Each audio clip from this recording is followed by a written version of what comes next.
wala. Maritis ka kasi. Tingnan mo ang itsura mo. Mukha mo. Hoy, tingnan mo itsura mo. Parang maritis ka. Bakit? Oh, bakit? Ano lagay mo sa sarili mo? Ng tubig. Ha? Sa tingin mo? Lagay mo sa sarili Maganda mo? mo yung ginagawa mo? May edukasyon ka ba? Ha? Diretso ang tanong. Lenny, mo pinatay ang kontador ng tubig habang nga po. naliligo si This is Joanne. Saan galing ang galit mo kay Joanne? Ito ba ay may koneksyon na para hindi ka na magpaalam na patayin ang kontador niya? Oo nga po. Pinatay mo na lang bigla? Opo, meron po. Okay, ano ang galit mo, Lenny? Dahil po sa nakukutuban ko po siya na yung asawa ko, kinakalantari niya doon sa loob ng bahay nila. Diyos ko! Kung ako ang asawa mo, iwanan talaga kita. Sa itsura mo pa naman yan. Diyos ko, magkaiba tayo. Naku po! Kasal ka Bakit ba? nga hindi ako- Joanne, ikaw ba ay kasal? Hindi po. Okay, so hindi asawa, kinakasama, no? Opo. So ilang taon mo nang kinakasama itong taong ito? 13 years po. 13 years. So parang asawa na rin, ano? Attorney. Okay, so may mga anak kayo? Meron po. Ilan? 6. 6 ang anak. Ano ba itsura nitong, imuestra mo nga sa amin ang itsura ng asawa mo. Ito ba ay tall? May itsura po yan. Nakagusto pa nga yan sa akin. So ang sinasabi mo, Joanne, pogi ang asawa ni Lenny. Opo. Siya Opo, totoo ma'am, Siya po pogi yung po. kinukuha ng tita ko kasi po malapit kaysa naman kukuha ka sa malayo. Nagpagawa po yung tita ko noong October. Simula po to, nagkagaanan po kami ng loob. Pala mukha nito. Lakas sa loob. Opo. Hindi nga. Totoo ba yan, Lenny? Nakausap mo ba yung asawa mo tungkol dito? Opo ma'am, nakausap ko po. Iba rin talaga ang tubero. Iba rin Eh, talaga ang syempre, tubero. may iba pag maapil kumpara mo Iba rin naman sa'yo. talaga ang mga tobero, no? Okay, so, Linis pero talagang ikaw, tubo, Lenny, Single mom ko naman ako. Kaya ikaw syempre, ba ang kailangan ko din nagsasabi na talagang gwapo ang, may itsura, gwapo, ano ba, matipuno ba ang asawa mo para Opo, ma'am. Totoo masabi po. mong gustuhin siya? Opo, totoo po. Okay, meron ba tayong picture? Wala po. So ano ba, matangkad? Matangkad Anong po. height? Bagay po kami nun, ma'am. 5'5" po yan. Ano yan, Joanne? Bagay po kami nun. Kasi magkalayo po talaga sila ba? Pandak po siya matangkad yung lalaki. Okay. Pero Joanne, ang lalaking sinasabi mo ay nasa loob pa ng isang relasyon. Tama? Po.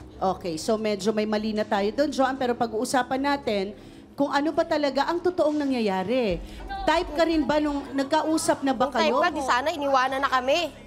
Okay. Ano masasabi mo, Lenny? Kung gusto siya, Di sana iniwanan na kami ng mga anak niya. Eh, bakit? Kung Sasabihin niya gusto ba?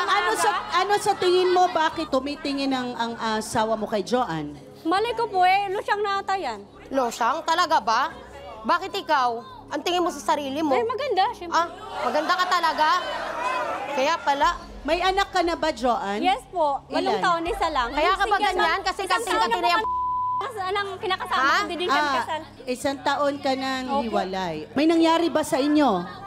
Ng asawa niya, may nangyari? Naghahalikan po kami. Okay. Okay. Lenny, alam mo ba itong nangyaring ito na sinabi ba ito ng asawa mo sa'yo na Hindi po. nakahalikan? Hindi naman kasi aamin ang karamihan sa lalaki. Diba? Hindi sila aamin hanggat hindi mo talagang actual na nahuhuling Yeah. nakapatong. Kahit actual nga, akala nila guni-guni mo lang. Sama, ma'am, sis. Aksidente Pero lang. kayo ba, may usapan ba kayo ng asawa ni Opo, sa Lenny? February 14 po. Kaso nagalit po siya. Mag-ano po, magtatago daw po kasi napaka-ano daw po Tignan mo, niyan. bindang ka ng bindang ako. Ang ano mo ito pala? Raulo ka pala eh. Bakit? Hindi ba totoo? Hindi. Bakit? Hindi totoo? Gusto mo totoo? Akala mo lang di ba? Tutuhanin mo. Bakit? Tutuhanin mo. Ha? Joanne, okay, naiintindihan mo bang mali ang mga ginagawa mong desisyon? Kasi ang lalaking kinigigiliwan mo ay may kasama... Ano po, pinagsabihin Taka lang ha, may kinakasamang iba at may 6 na anak. Pag kayo ay nilalandi ng mga lalaki at sila ay may kinakasama, taken sila, at lalo na may mga anak, dapat kayo na ang umiiwas, diba?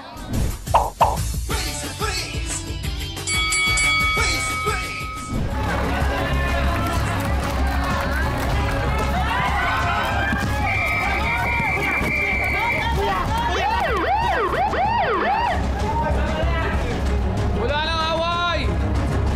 Sorry. Michael, sorry, akala ko hindi ka susugurin. Oh, tama na. Kala ko mabait yung mister mo. Pumunta po siya sa altar namin, humingi po siya ng tulong, tinulungan ko po ulit. So, hinatid ko po siya, napahatid po siya sa akin. So, ako naman po, hindi po malayo sa aming tahanan yan, sa aming gamutan. So, hinatid ko naman po kasi po gabi. So, madadaanan po yung barkada nila doon. So, kaya po, sabi niya sa akin, dito muna tayo saglit, Apo Kristo. So, pinagbigyan ko naman po, sa pinakilala yung mga barkada niya, hanggang sa napainom po kami parehas. So, doon po, bigla na lang po ako niya akong tinukso na hinalikan po. Kuya, wag na.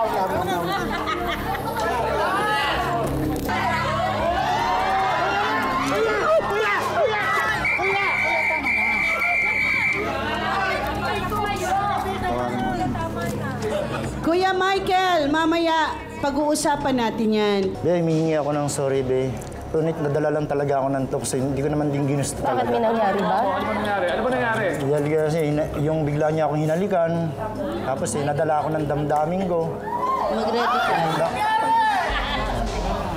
Kapal yung mukha mo. Pinagtatanggol kita. Kala ko napakabait mo, matulungin ka. Nagbibigay ka na pala ng ibang libo. Hindi ko naman, Baka walang hindi ko hiya naman mo. din gusto mangyari yung mga ganung bagay. Eh.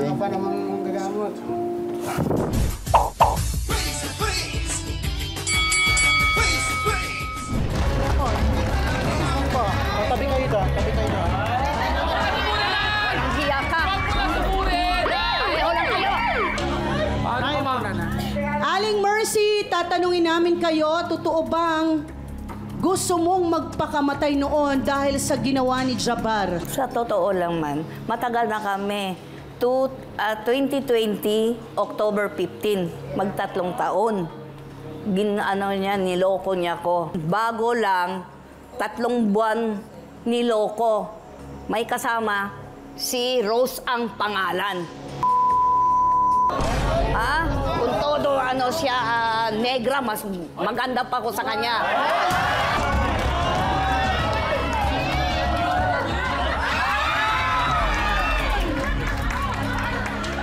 Aling Rose!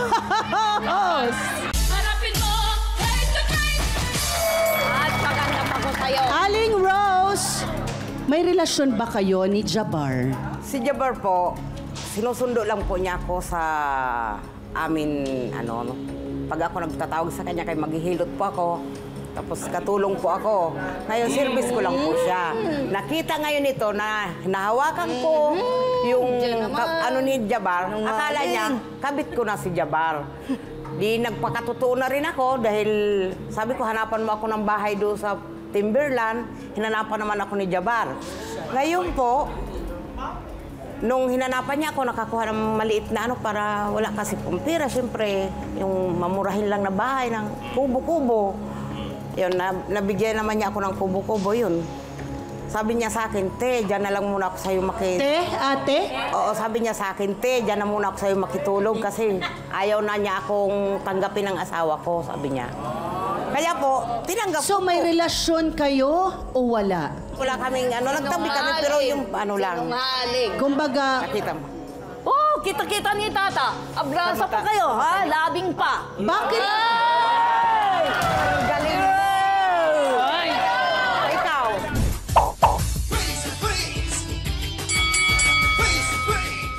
Ang kinasasama ng loob ko dahil nga pinutol niya talaga yung puno na hindi man lang nagpaalam at saka itinapat niya na wala talaga ako doon sa bahay. Bakit niya pinutol ang puno? Nakakasagabal ba to sa... Malayo ho, may bakod po eh. Malayo yung pagitan eh. Hindi, baga sana pag nakaangat na siya eh, lililiman pa nga yung daanan niya eh. Hindi ko malaman kung bakit niya pinutol. Ano ba ang sinasabi mo, Ronnie? Pinutol yung buong katawan? Ano po, tatlong yung sanga siya tatlong ganyan eh. sanga. Ganito na po kalaki naputol na isa eh. Malaki na yung Yung sanga. sanga niya, ganyan nakalaki ho. Namatay Pero pa? paano niya pinutol? Hindi ho, may natira pang gitna eh kasi nga tatlong ganun yun eh. Pinutol niya, lagari. Kung nakatiis talaga ako dito,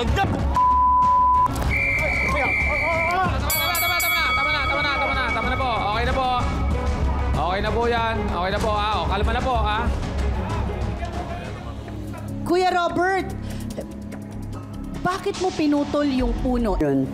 Bali yung pinakasanga niya, umano na po sa pinakahagdan po ng bahay namin, masyado mahaba na po. E paano ko po kung kapangan po na ahas yun? Yung minsan po meron pa pong mga pamangkin niya na gumagala po siya, paano po malaglagan na ahas? Okay, Kuya Robert, naintindihan mo ba na ito ay itinanim eh? Naintindihan ko naman Oh, pero po. nagpaalam ka ba? Eh, wala naman po kasi siya, nasa trabaho. Ay, kasi may nakita, kasi may mga bata po kasing pupunta ron, kaya dinisisinan ko na lang po. Okay. Pero sa akin, Kuya Robert, kung tayong dalawa ang mag-uusap tungkol doon, mali yun ha. Dapat hinintay mo siya. Kasi kung alam mo ang storya na itinanim ito simulang bata siya,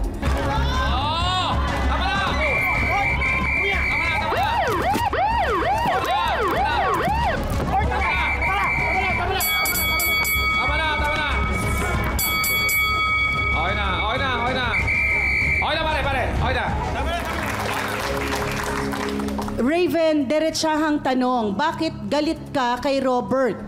Hindi kasi po, nung bata pa ako, ito yung mga gamit ko, kinukuha niya rin. Hindi ako nakakapagsalita dati nun eh. Kumbaga, ano lang eh, tag doon. Inahayaan ko lang eh.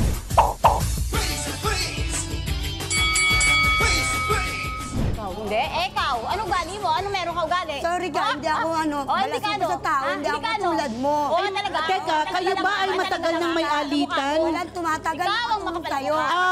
Totoo bang hindi fresh ang mga gulay ni Merlinda dahil yan daw ang iyong sinasabi? Hindi po totoo yung Alin ang hindi totoo? Hindi po totoo nung sinasabi niya po na mga gulay niya sinisiraan ko at bulok. Hindi po totoo yon. Okay. So, ang totoo daw ay sinasabi mo naman, ikaw ang nagsasabi nito, na ikaw talaga ang unang sinisiraan ni Merlinda.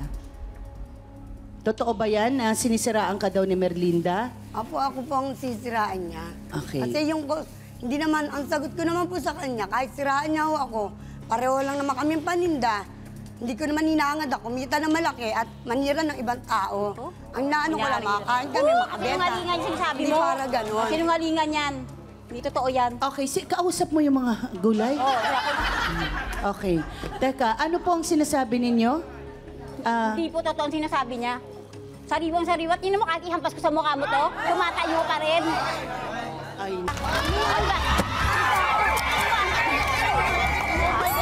Bulang, sinungaling ka! Matanda ka na, sinungaling ka pa. Nakakagitil siya.